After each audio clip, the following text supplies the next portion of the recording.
Welcome to the Midnight Entrepreneur. I'm your host, Easton Bennett, alongside my fellow co-host, Tyler Sinden. We are both entrepreneurs who are learning, growing, and building our businesses, and our goal is to share our experiences and knowledge to help you grow and become a successful entrepreneur. Strap in. Tyler, here's your computer back. You can have this now. Thank you, Easton. Thank you. Thanks for doing the intro. Yeah, no notes for Easton this episode. Oh, boy. We're going to see how that goes. I know, it's weird. I don't know what to do with my hands. Usually I'm kind of like touching my iPad a little bit, but I guess I'll just sit here like I'm at a job interview. What I've noticed when I'm editing the clips, you'll be talking, and then before you're finishing, you're going to trail off to your iPad. So it'll be better for the clips because you're not going to be trailing down to your iPad to look at what's coming next. So that's what I like to do. I like to just not look at anybody and just stare at a screen. But yeah, we'll figure it out. That's good. I'll try to focus on that in future episodes too, not doing that so much. This is a little loosey-goosey here. Yeah.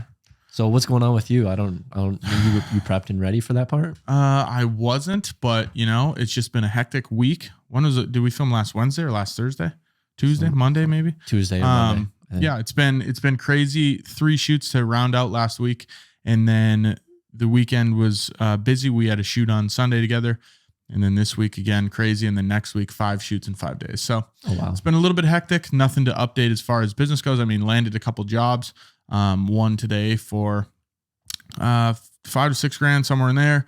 And then a client that I've been working with, trying to get them on a longer term deal, decided last Friday that they wanted to rock and roll the project. So pretty good week as far as that goes. But other than that, nothing crazy. This weekend, I'll be finished painting my house. There's 1 room left. So that's exciting news. So that by the time you guys are listening to this, it'll already be completed. Tyler, other than that, what's new with you in the last week or so? Yeah, one of the things that you did mention was me coming on a shoot with you guys. So it was really interesting checking out your flow, just seeing how you work and with everyone around you. That is one of my questions that I will be leading into or asking about. So yeah, it was just really cool being on the job and actually getting paid. I've gotten paid before for droning, but it was cool being there. And I also went on another one for BTS as well. So it was just cool being on set for a couple shoots. You had a small injury in the last week. I did. Yeah. It was funny because you were like, I don't trust you. And it was like a really windy day and had the drone. And I was like, fuck it. I'll just go out and do it. And I just went too fast and got cut on my finger. But you know what? We're surviving. It's a battle wound. For the people that don't know, he told me to reach up and grab the drone out of the air so we could stop flying it. And I said, hey man, just land it on the ground. That would be maybe a better idea. But it's a dirt road. I don't like doing that. That's all right. Tried to land it in the back of the pickup, but Tyler went up to grab it, reached a little bit too far, cut his finger. And we had to do some first aid on the job in the middle of the North Dakota country. Yeah, so, it was freezing. Yeah, it was cold. Tyler's not used to the cold, so he was shivering, trying to hold the controller. And I was, built for tough, I like to say. And, but yeah, it went well. I thought the shoot went well, and I'm excited to get into it. Yeah, another thing that we got going on is Riley and I've been saying this for a while is we want to sell out of our products, and what we've been doing just hasn't been working, and obviously we probably haven't been putting enough effort into trying to move it forward and get the ball rolling. But what we're going to be resorting to is running some Google ads, not Google ads, Facebook ads, maybe running some Google ads, maybe some retargeting, some shopping ads. But as of right now, it's just going to be Facebook, and we might be reaching out to do some UGC or maybe see if you're willing to help out and create some videos. I don't know if it's going to be like, it's most likely going to be UGC, but something like that. And yeah, so that's our goal is just selling out of that. And then it was funny because when I was on the call with him, he's like, yeah, so if we had a goal of selling out everything within the year, and then I was just doing the math in my head. I'm like, fuck, that's like 2 orders a day, which honestly, some people might hear that and it's like, well, that's not a lot. But like for us, that's a lot. For the beginning, yeah. To be able to sell out of everything, it's like 2 per day. It's like, fuck, we've been going from like 10 per month and now 5 to 10 per month. And now we're going to be going to 2 per day if we want to sell out. So it's like, how much are we willing to put behind the ad spend? And it's like, let's just break even. Let's try and learn a bit from it. And so that's one big move that we're going to be trying to make here. Retail is so interesting, man. I went through not the same thing, but when I started that clothing company when I was in high school, selling retail is a whole different beast than trying to sell your services or sell yourself, because you physically have to not convince someone to buy the product, but it's kind of what it is. So I've always not been weary of the retail world, but I don't have a ton of expertise in it, so it's always interesting hearing the strategies you guys are going about, because better you guys than me.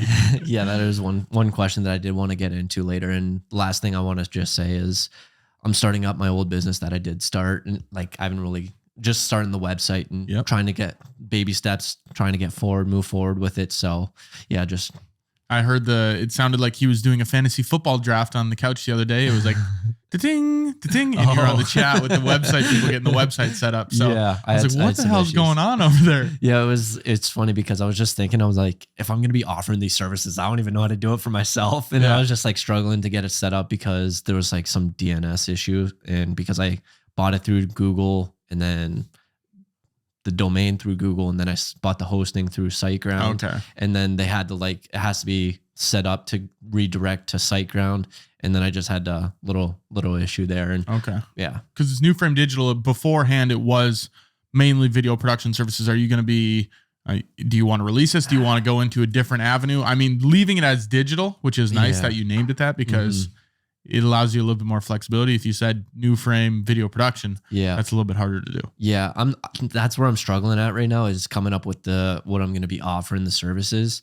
And that's also one thing that I'm struggling with the website, is coming up with the copy, what I'm going to include on the website. So just trying to figure out what I want to offer. And I think I want to just like choose one thing and be the best at that. And then like maybe not really advertise it on the website, but maybe say local type services. Like I will do some photo, video, drone, or help you out with your marketing or building a website locally. But I just think maybe doing the way I'm leading right now is like Google ads or Facebook ads, just because I'm able to reach a much wider audience, and then I can like do your cold messaging and stuff like that. So that's where I'm somewhat leaning towards. I like the idea of niching down, because now that I think about it more about my own business, I'm offering more services that I'm not tackling. So now we're doing landing pages where they can set up a landing page, and I have a contact, whether it's, we've discussed you doing ad stuff, or another guy I have for ad stuff. I've started throwing that in these meetings that it's available if you guys want it. So I remember starting super niche on video production, and now that, 5 years in, I'm still not offering the services myself, but at least I have some connections to be like, oh, we can do this and that. So I like that you're thinking about starting on one specific thing and then branching out. But I just did an interview, must have been Tuesday of when we're filming this. I think that's what I need to get better on, is speaking in terms of when we're filming and when it releases. I filmed an interview recently, and it was with a gentleman that owns a photography studio. And he was talking about how your Instagram page, you should niche down as much as you can, so you're talking to a specific audience. And I was never really a fan of niching down until he explained it to me. And he likes MMA and he likes food and other things, but his is strictly fashion. His page is on fashion. And then he said it's so much easier to blow up that way. So I'm starting to change my mindset a little bit on that. What did he say that made you change your mindset? It was more so seeing the proof. Like I know he likes MMA, and I know he likes photography, and I know he likes, he's kind of a foodie, but seeing that his page is strictly like he's dressing in nice suits, showing nice, I cannot get my S's out today, showing nice watches, shoes, downtown nice locations.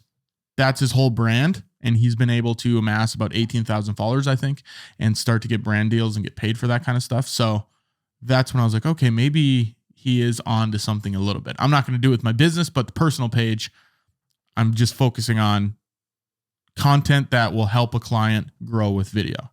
Okay. Whereas before I'd post some personal content, and then I'd post a little bit of, well, this is for videographers, and then this stuff's more for clients. But now I'm focusing on content that strictly helps a client. Yeah. So we'll see how that goes. It's been about a week since I've been posting that, but we'll see. I posted a TikTok video that said something about make this one simple fix so people see your videos, and it got like 300 views. And some guy commented on it, and he's like, "This is going well, bro. Kind of failed." And I was like, long term, buddy, long term. Yeah. But yeah, it's kind of interesting to see that. Yeah. So moving into our article, what is it?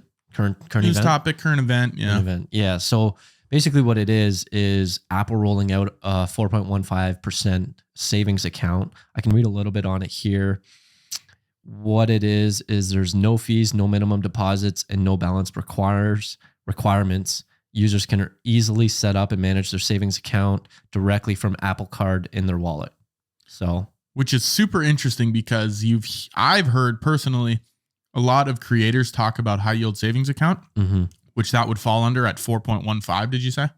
So 4.15%, for the people that don't know, a regular savings account you might get at a Wells Fargo or a Chase bank account, whatever it is going to be minuscule, 0.001% or 0.01%, whereas this is 4.15%. So it's super beneficial to actually have your money, at least make a little bit of money sitting in an account rather than making literally nothing, and it's not even keeping up with inflation. So that's super interesting to see. And there's no cost to it, no fees. Yeah, it says it's 10 times the national average.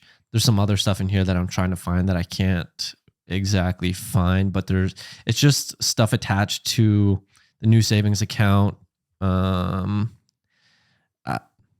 benefits that Apple Card already offers with absolutely no fees, daily cash on every purchase, and tools that encourage users to pay less Apple Card interest, all while offering privacy and security users expect from Apple. Do you think you're going to get one? Are you going to look into it at all? I don't have a savings account. I don't know. Okay. I don't know. You just have one checking account? Yeah, I got a checking account, and then I got a TFSA in Canada, Yeah. which is very similar to a Roth IRA, except it's better. I like to say that because like I can withdraw it at any time, and there's no tax deductibles or anything like that. So I can, and the other cool thing is that it builds up over time. So yeah, say I don't, so with the Roth IRA, you have the max that you deposit every single year. So I think it's like 6,500. Yep.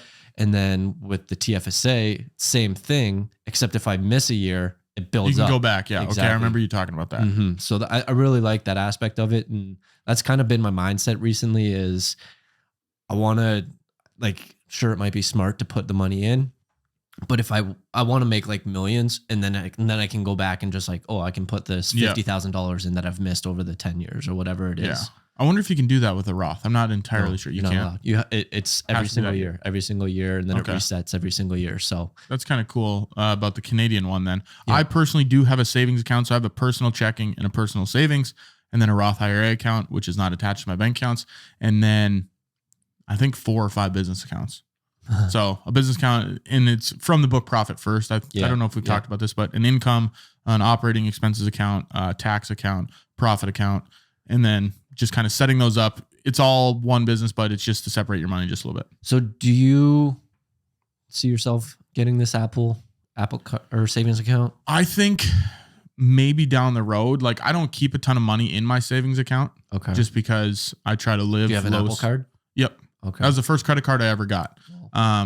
It's the only one that I would get accepted for. But I think when I start putting more money into my savings account right now, I just pay myself the absolute minimum I can survive off of just so I can keep money in the business and keep growing the business. But maybe down the road, I could look into that. Mm-hmm.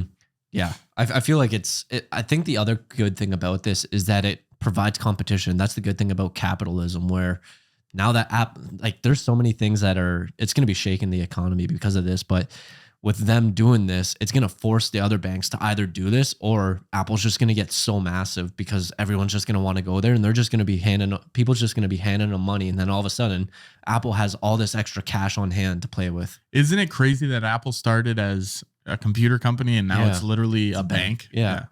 It's weird to think about because computers, then they went to taking over iPods, iPhones.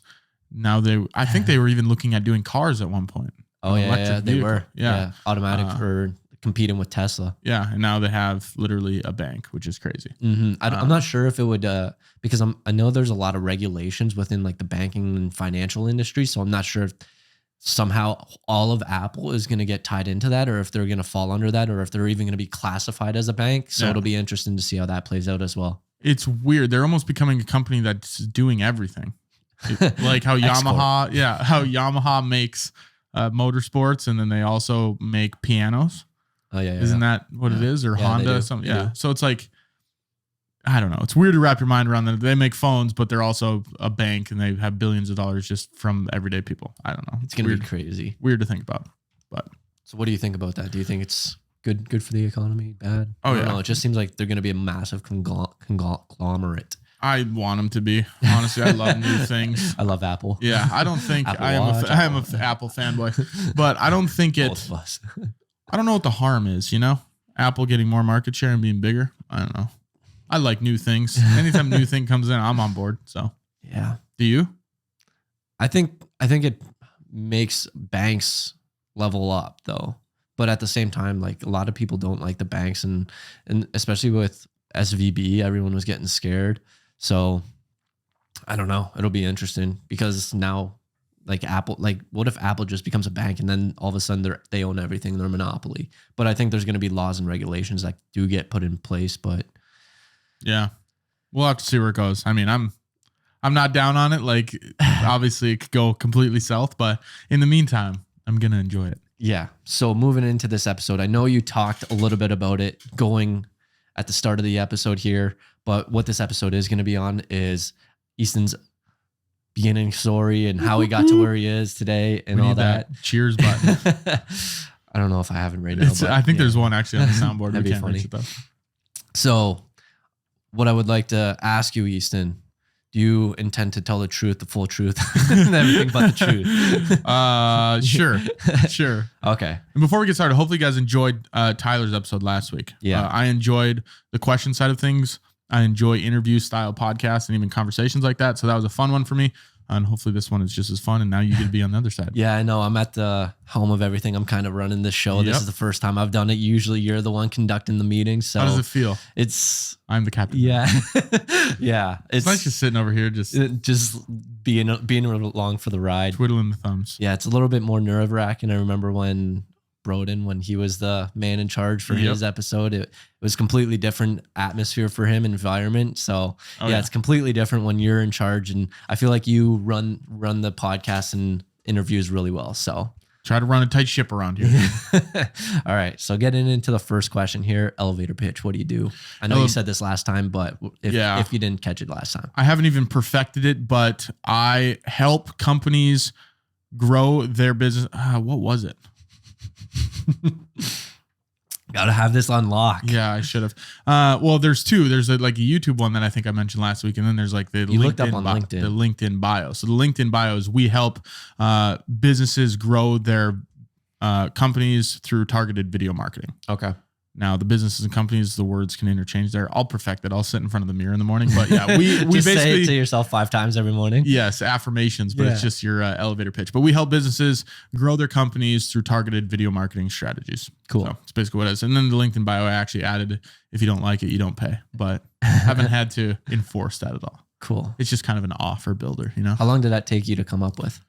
About 15 seconds, because I pretty much didn't steal it from somebody else, but tweaked it from a different video production person. I was like, okay, I'll just kind of rock and roll the same. I do the same thing. About 5 years and 15 seconds. Yeah, exactly. 5 years. And I was like, I should just do that 15 seconds right there. Yeah. So, okay, cool. I like that. So origin story, how and why did you get into the business world? So the reason I got into the business world, and I've told this a lot of times, I've spoken to high school classes before, which is always fun. It's funny talking to high school classes, trying to make them laugh, and no one ever laughs. So I don't know if I'm not funny or what, but hopefully you guys laugh if I throw any jokes in this episode. But the reason I got started in the business world is, one, I've only had one job in my life. I was working as a bag boy at a golf shop. Pretty much members come in, you scrub their clubs, they give you $5, you call it a day. Sounds tough. And did that for a couple summers, and then that's the only job I ever had. When I moved back from Canada, I decided that I was playing hockey up there. I decided I didn't really want to work for anybody. I don't like working for anybody. I don't like having to show up to a job when I'm supposed to. And then it felt so limiting. It felt capped. And I think that's why I started the business I did in high school, which is a hockey clothing company.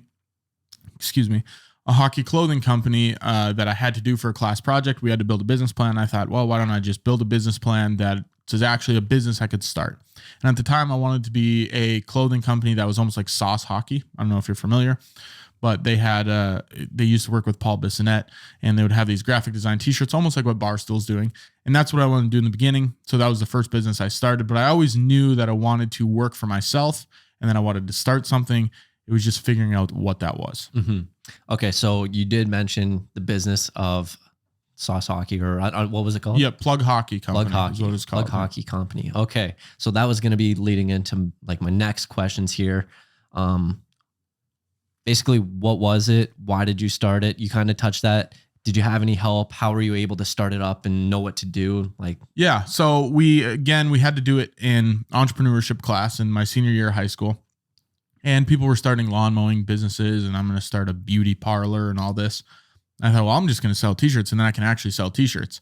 And at the time, I wanted to start it because I thought I could become a millionaire starting this t-shirt company, sweatshirts and hats. Yep. I was soon shown the light that was not the case. Definitely.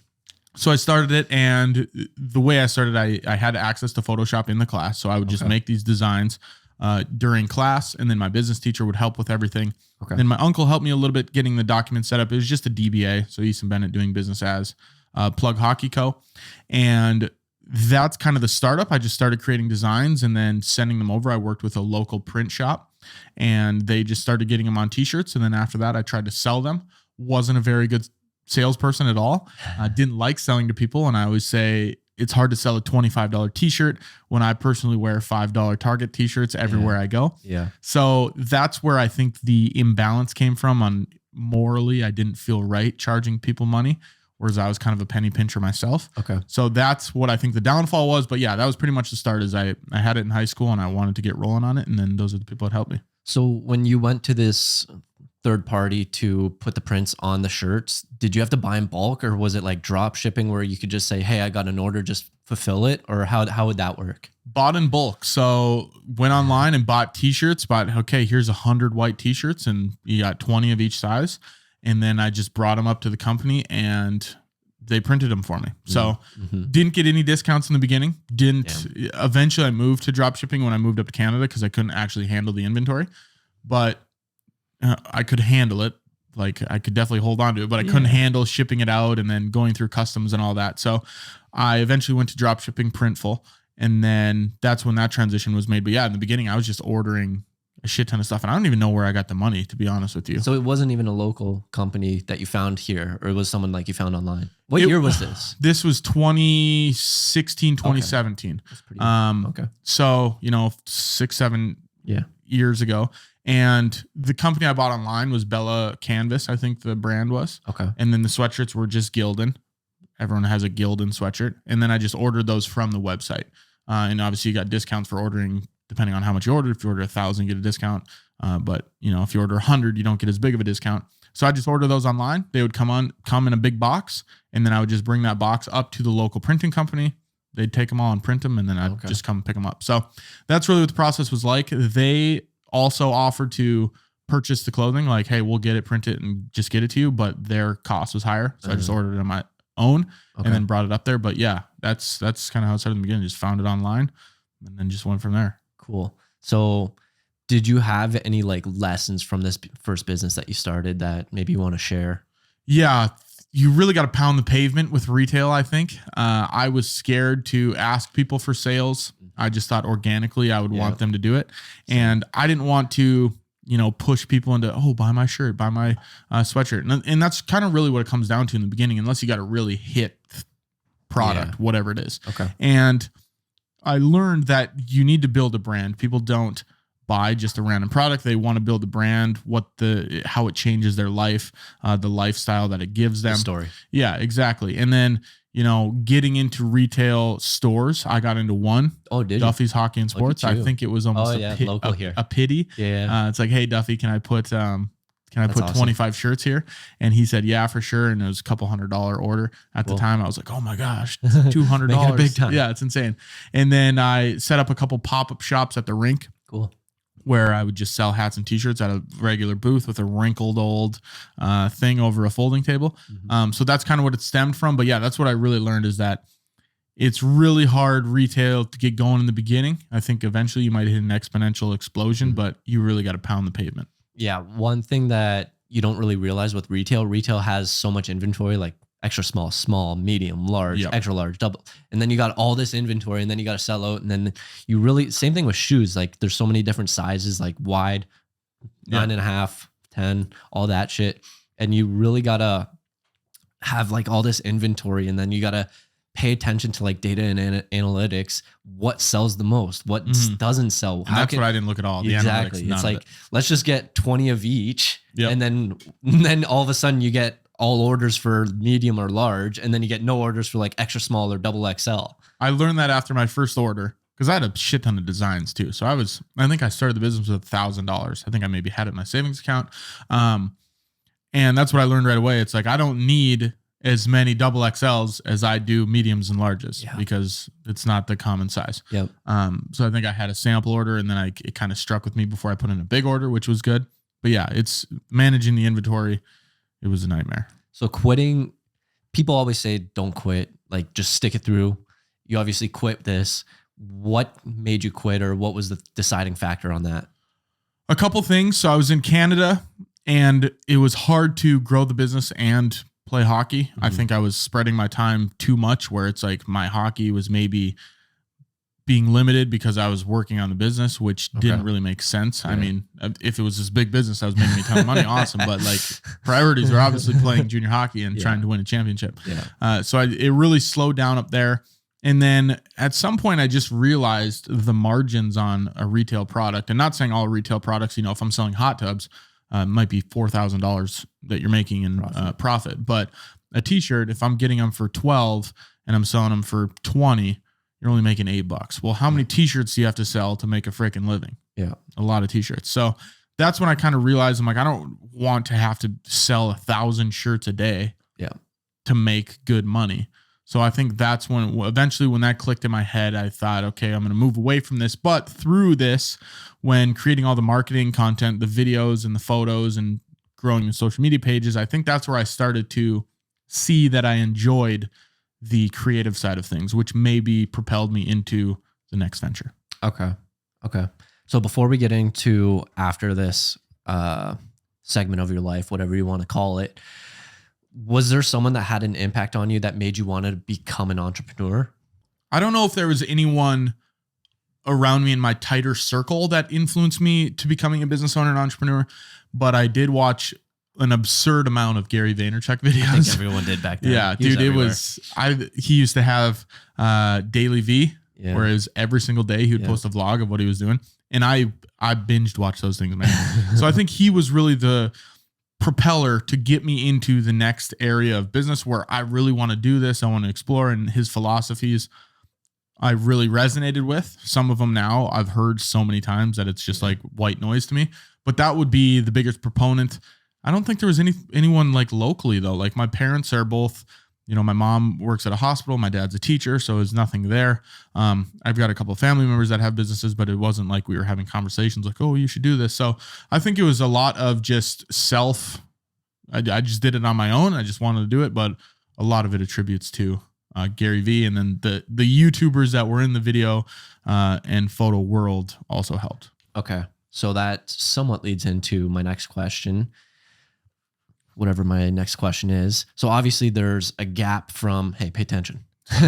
Obviously there's a gap from got a text about the shoot after this. From Plug Hockey Co. to where you are now. You're obviously not running that anymore.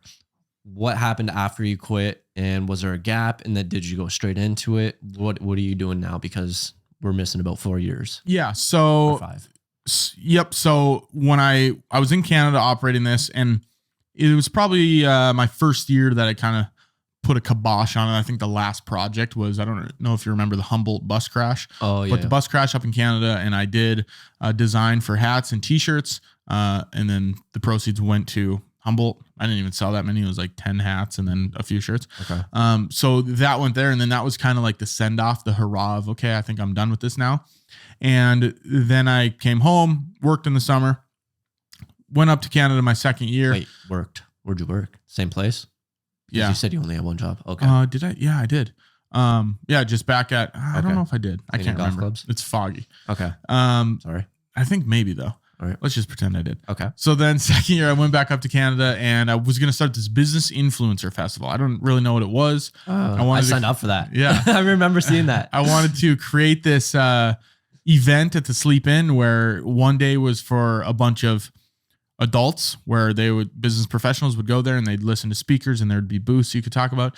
And then I wanted one day for kids, high school and college age kids, and they could go there and hear the same exact speakers. And then again, just a business networking type event, kind of like a conference. And I put this huge thing on, and then I was planning it all while I was in Canada, and it was supposed to happen in Minot right when I got back, which was difficult because I wasn't actually there.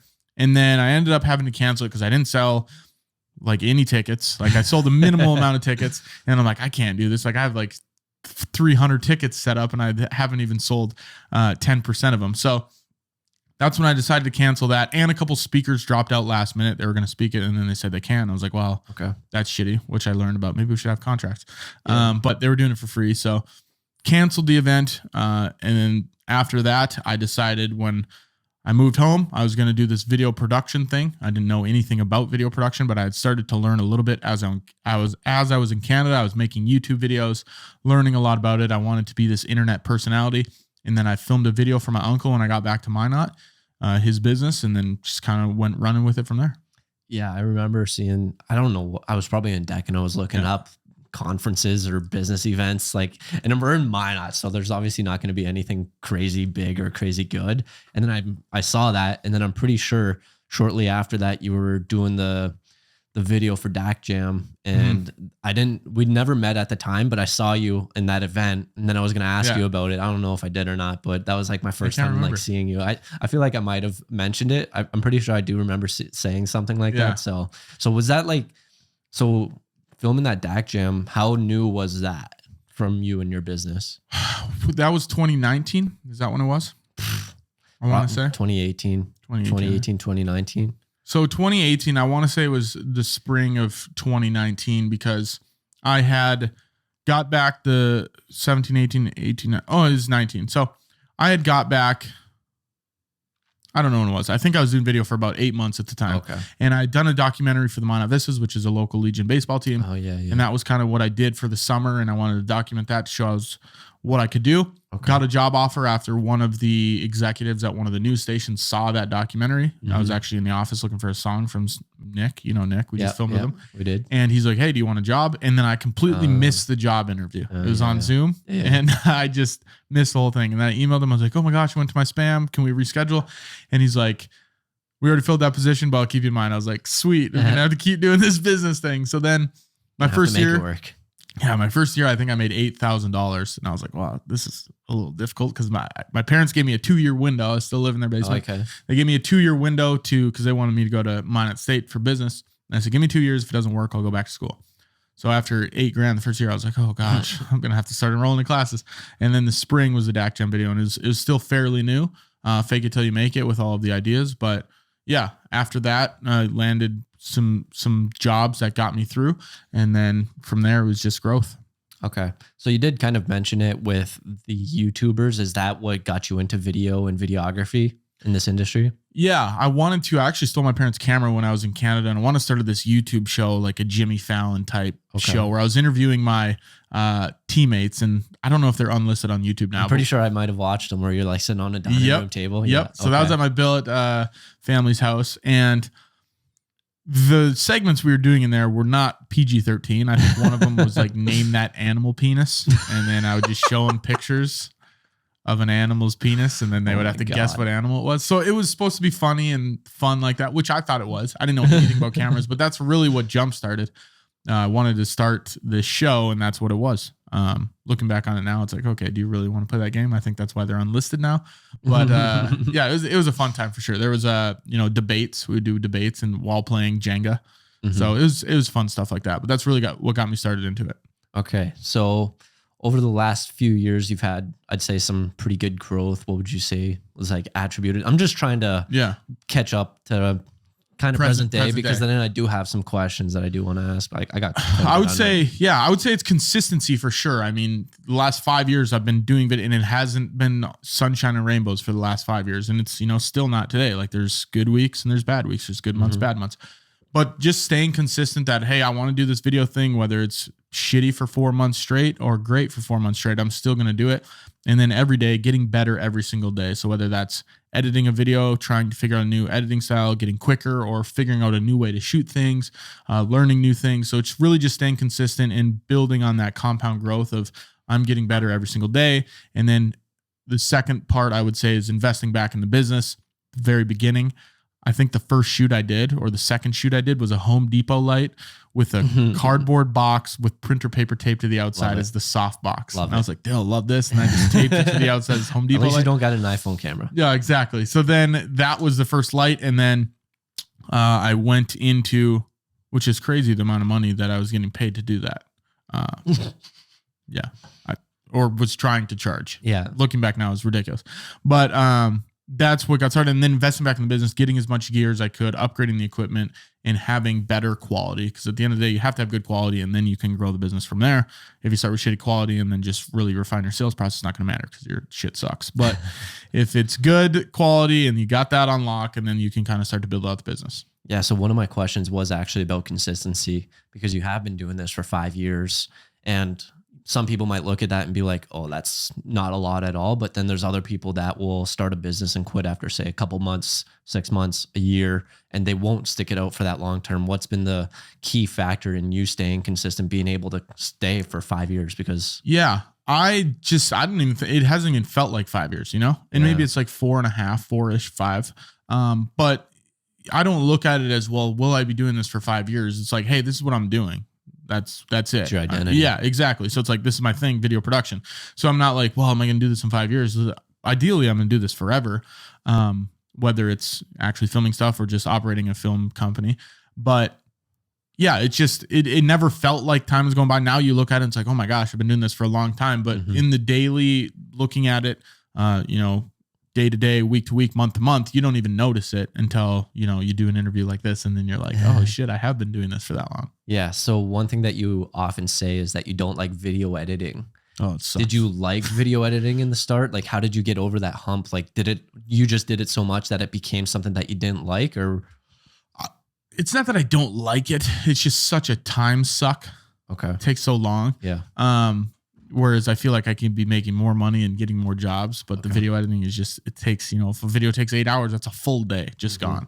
So in the beginning, I really enjoyed it because you're learning new ways. It's like, oh, now I have these shortcuts. This is going to be awesome. Or now I have this. So you learn a lot of new ways and a lot of new things to adapt to. But then eventually, I know Final Cut, the editing software, like the back of my hand. So it's a little bit easier to just do everything and it feels monotonous. Whereas in the beginning you were learning, it was exciting. But yeah, now the editing is, I hate sifting through footage and interviews.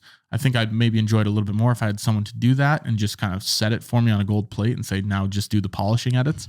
But yeah, the whole process is so time consuming. Yeah. Yeah. I being here with you and just listening to you editing, it's like hearing the same thing over and over and over and over again for like 2 hours. And it's just like, man, are you good over there? Yeah, you go crazy. It's like, and this is what we do in a bit. And this is what we do. That's what it sounds like, because I'm just constantly scrubbing the timeline. You hear the same audio over and over. Yeah. But it gets a little monotonous from time to time. Yeah. So now that we're basically caught up to present day, what was one of your best decisions to progress your business forward, and one of your worst decisions? Best decision would be I saved a lot of money by staying in my parents' house as long as I could. So really the only bill I have, and this is what I would tell the high school students too, is expenses. I had to pay for my Jeep payment. That's about all. I had a $330 Jeep payment, and that's all the money. So I knew, I was like, I just need to make around $2,400 this year and I'm good. My parents didn't like that because they're still feeding me, but investing as much into the business as I could, and then investing in yourself as much as possible. Because I took a course, full-time filmmaker. It really expedited learning everything. And, learning as much as I could through YouTube videos. I remember just binge watching YouTube videos and then going out there and shooting as much as I could. So just fully diving into the business world and not being half pregnant and being full on. If I'm going to do this, I'm going to do it as much as I can. So that would be the best thing. The worst thing I would say is, in the beginning, it's almost discipline. You feel as a business owner, you want to live that business owner life where you can kind of do whatever you want. Yeah. Whereas now that I'm older and I understand it, I've been doing it for a while, you still have to treat it as a job. Yeah. It is fun working for yourself, getting to make your own schedule. But if you really want to grow it and make it into something memorable and that has longevity, then you need to treat it like that rather than, it's just this side hobby where I can just fuck off and do whatever I want. Yeah. I feel like a lot of people do get that thought that it's going to be all sunshine and rainbows. You're going to be able to do whatever you want, whenever you want. And it's really not that. And it's funny because my girlfriend all the time says, if we're talking to someone, she's like, he's unemployed, so just don't worry about it. And it's funny because, I work from home. So a lot of times people might think, he works from home, he probably does nothing. but I am sitting at my computer for, 10, 12, 13 hours a day. It's like that scene from The Social Network where he goes, I'm an entrepreneur. And then she goes, oh, so you're unemployed. Yeah, exactly. He's like, I started Napster. Yeah. I thought you were going to go one route because I did hear it on a sales call recently. And you said it was the first time that it did happen. But one of your best decisions that I thought you might have said, maybe it's too early to say it, but starting your My Not Business podcast, because when you were on that sales call, she brought up that she has listened to your business podcast, and she's like, you're a great marketer. So it's definitely, it's definitely top 5. I mean, meeting people has helped a ton. It's hard to, early. And it's really early. We haven't even been doing it for a year. We just filmed episode 47. So we're coming up on a year, but it's hard to really see the return on it because one, it's such a long thing. It's, it's not one event that happened. It's so long and drawn out, but that has helped a ton. And especially in public awareness and brand awareness, I think people know me now as they've seen that podcast. Maybe they haven't watched an episode, but they've seen me or heard of it or someone's talked about it. So I think that's helped a lot, just getting the name out there. Mm-hmm. So I definitely say it's top 5. Is it the top thing? Yeah. Not yet. Hopefully one day that's just flooding in from the podcast. But I feel like it could be huge. Yeah. And that's what I'm going for. And eventually we can expand it a little bit, maybe get to more than one episode a week. But yeah, we'll see. We'll see how it goes. But yeah, it has been a good thing. And I had that plan for about a year because I was still living at my parents when I wanted to do this. And I said, the second I get out of and buy my house, which I did, I'm going to start this podcast room so I can start this up, because I was so worried someone else was going to start the same idea. I was like, I got to get out of here so I can start this idea so someone else doesn't take it. And then eventually it worked out in my favor and still running it. Awesome. So what's one thing that you wish you knew when you were first starting that you know now? That everything takes a lot longer than you think it's going to. I always thought, this business, you look at it as 5 years now, and finally getting to the point where we're getting some, you can kind of feel the energy, some traction that's been going on since 2023. Yeah. And that's taken 4 years to get to, right? Before, sometimes it feels stagnant, and it's going to take a lot longer. There's no such thing as an overnight success where you have to put in the work every single day, even if you don't want to. There are days when, today I'm kind of dragging a little bit because I had 4 hours of sleep, but there are days you just have to do it every single day and look at the macro. It's like, okay, look at it as a 10-year window rather than, well, what do I need to accomplish in a year? Because if I look at it by the time I'm 30, that's, another 6 years. What can I accomplish until then? That's how I look at it. You just have to look at it from the long, because nothing is ever as quick as you want it to be. Yeah. So I did want to go after you because I wanted to stay with you and just kind of observe you a little bit more so I could ask you some personal type of questions here. So why do you wear that kind of underwear? Why do you wear thongs? Yeah. So you just bleep that out. Why do you wear? So one thing that I did like when I was on a shoot with you, what you have to do as, is it director? Yeah, director, producer, director of photography, pretty much all. You got to lead everyone. You got to talk and you got to tell everyone what to do. And I think that's a really good skill to have. And just like, how did you get to that point where you just always like that? I've always been and direct people like that. I've always been semi outgoing. And I've learned to do it through experience because one thing, wow, there's a R2D2 stutter there. But I really remember early on these video shoots, I would learn from experience, but early on in these video shoots, I didn't want to direct anybody and I didn't want to cut people off if they're not doing things properly. Yeah. Especially when it came to interviews. One thing that I really like to tell people during interviews is to rephrase the question and the answer. So if I say, Tyler, what's your favorite movie? You'd say, my favorite movie is, instead of you just saying, Godfather. You can't use that soundbite. So at the beginning, I would just have them say the soundbite, and then I didn't want to correct them because I thought I was being rude. Mm-hmm. Whereas now you just have to be stern. You just have to, and you phrase it as a friendly way. Like you're not trying to screw them over or anything, but it's just going to make the video better.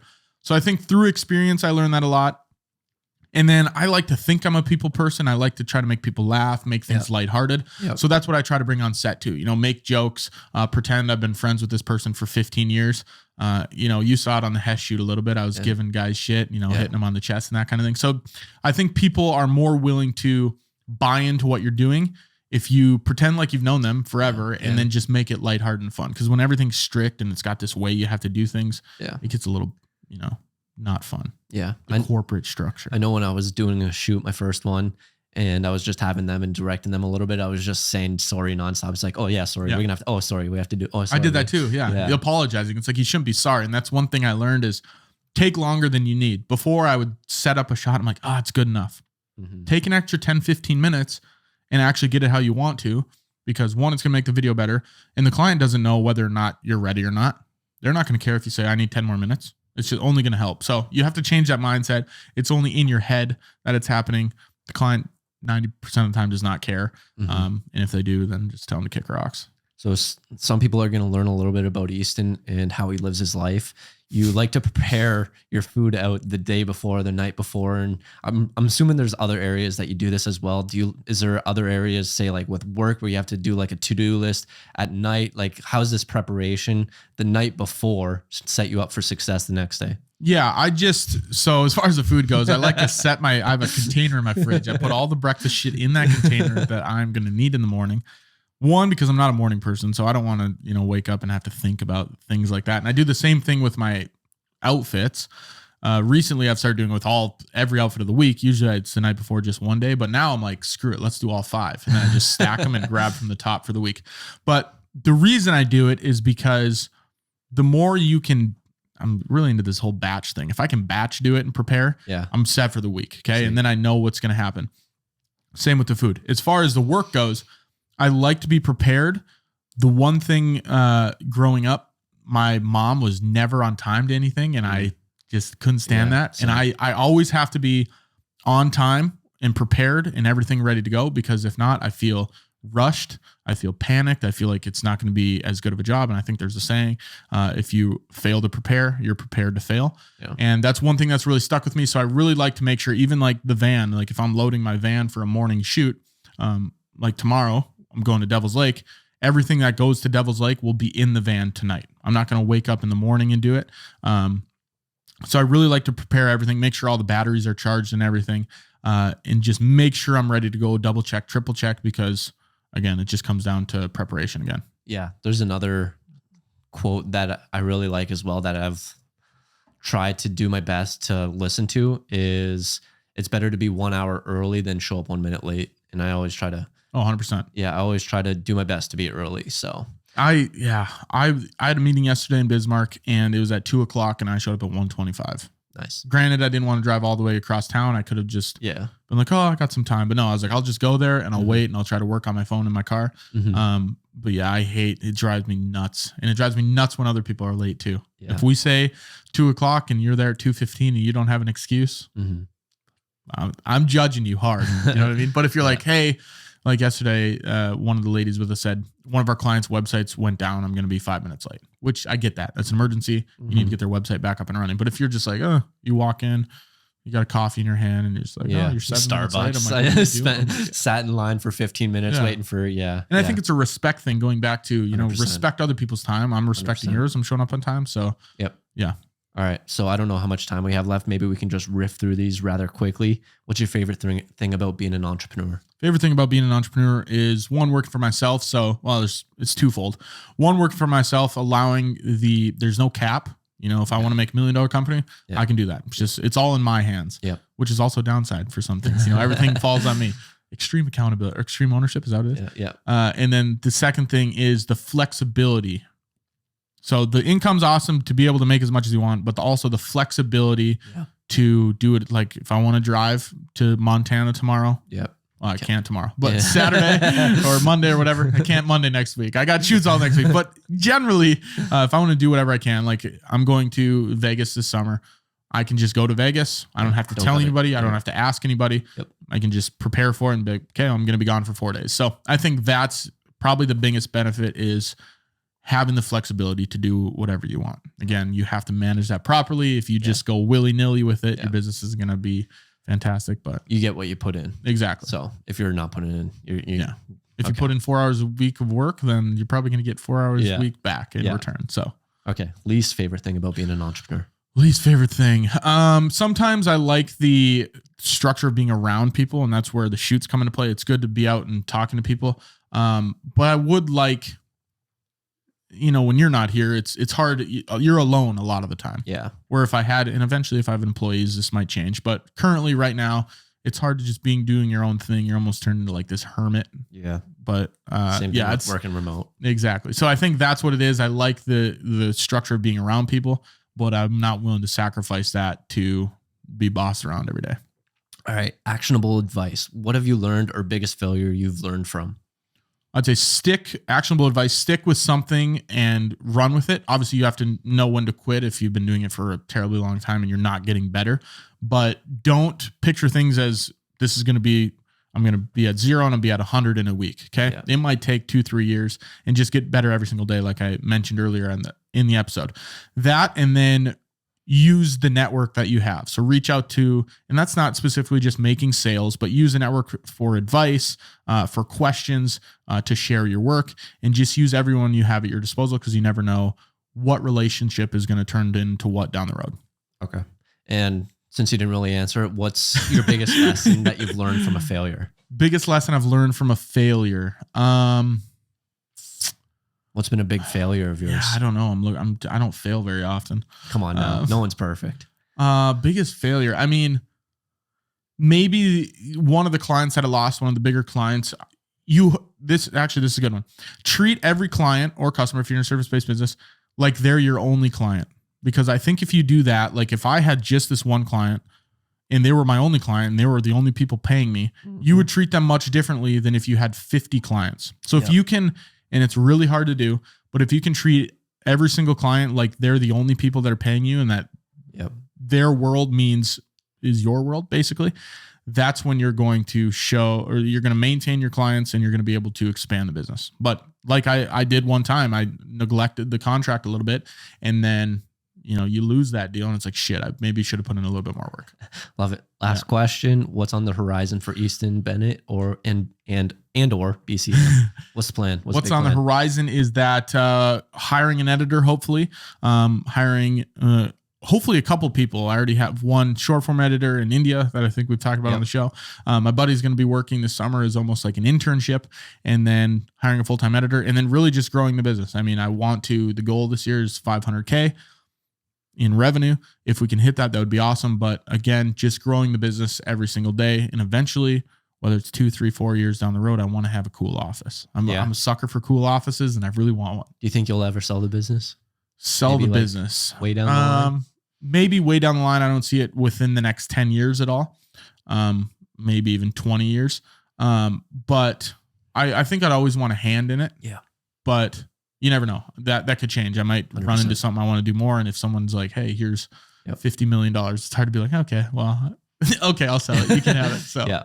Okay, moving on to our business idea segment. This is actually an idea that you've had, and I'm trying to build off of it because I was actually running the other day and I thought about it. And if there is like that actual app that you can have for an accountability partner or maybe group, but then there's like a set time range, and it's like, you have to have, so like you can check it off, and then like maybe you can have like a picture attached with it, and then like there's a timeline for it. So if it's not done by 7, it's going to alert the group and be like, hey, this person hasn't finished it. So it's just trying to build off of it. I like that. And I was just thinking about it because I don't know, I was just running the other day and I was like, what if there's like an accountability, and these are like the 5 things that I want to get done today, and just having like a group chat with it, and then it'll notify the group, be like, this loser didn't do this, this, and this. This fucking bum. It'll be like a update. And then maybe it's like after a couple of days, if it doesn't ever change, it's like, it's been 3 weeks since you've accomplished this one, and it's going to notify the group. And then, so I don't know. I just thought of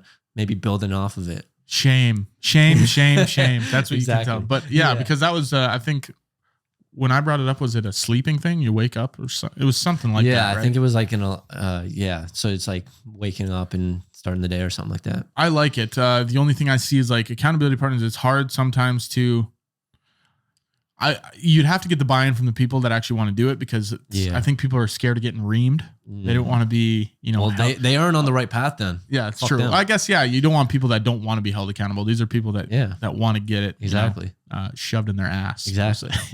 But I like that. I don't know if I'd sign up for it, because I'd probably have a run on there, and then you would text me and then be like, why aren't you running?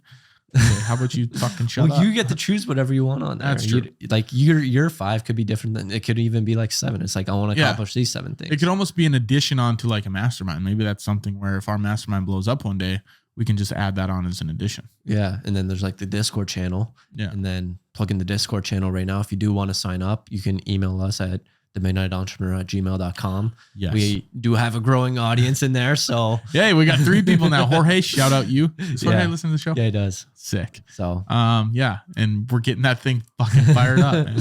we're growing it. We're Exactly. growing it. It's going to be huge one day. Yeah. So get some more people in there, start asking some business questions, utilizing that a little bit more. But yeah, I like the idea. I would like it if I could enter my own thing. So it's like, hey, today I want to accomplish this, and the other thing. Mhm. And it's almost like your activity rings on your Apple Watch. Yeah. Because I have a competition right now with a couple of friends who are just kicking my ass. One's a UPS driver and he fucking has 20,000 steps a day.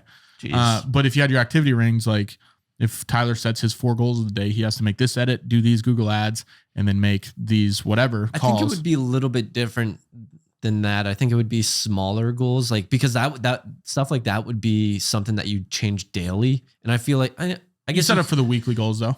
yeah, I feel like you could choose what you want, but Yeah. I was thinking more like daily. This is what I have to do daily, Mhm. like wake up before 8. Like your routine almost. yeah, something Okay. like that. Just so you're staying like maybe it's like bed by 9. I think you could do both. Maybe you could have a read- section that's like read 20 pages. you have your accountability, like here's your business accountability, and then this is the tasks you have on there, and then here's your routine. Yeah, maybe it's category. like this is what I want to accomplish every single day, and then the night before you can add stuff that you're gonna like it's a to-do list. okay, yeah. And then you could add that the night A before. gr- not a and group this to-do goes into your list, but- preparation where you're planning the night before, and it's like Pick out this outfits. is what I got.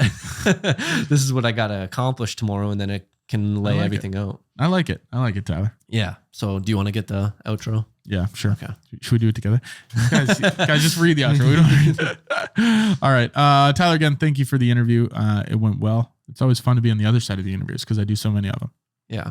I'm glad it went well. Do you got a quote? Or am I gonna Yeah, I have to do. spin You're gonna have to Okay. switch it back to me. That's episode, is this 34? Yeah. Okay, that's episode 34 of The Midnight Entrepreneur. If you have any questions, guys, that's episode 34 of The Midnight Entrepreneur. If you have any questions you'd like us to cover or answer, you can email us at themidnightentrepreneur@gmail.com.